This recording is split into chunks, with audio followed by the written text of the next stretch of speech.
Sa natigom nga sinsilyo dako na kini ikatabang sa mga kabrigadang mga Cebuano nga nabiktima sa linog niadtong Martes sa gabi.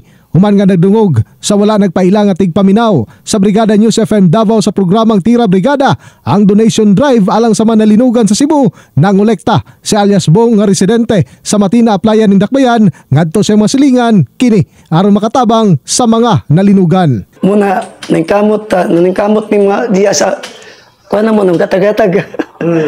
Tapo-tampo mo to na. Mo to gidala na mo dripod. Sa gamay lang at least katabang.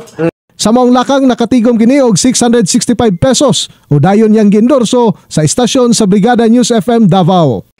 99% o kuan salig jud ko sa nagapaminaw jud ko sa brigada jud mga balita. Sa maong donation drive, nakakolekta og kapin 100,000 pesos gikan sa gitampo-tampo sa mga tigpaminaw. Din kung matipo na ang maong kantidad, nakatakda kining i-turnover sa Brigada News FM Cebu. In the heart of changing lives, ako si Brigada Julius Pacot, alang sa 93.1 Brigada News FM Davao, Tam Music and News Authority.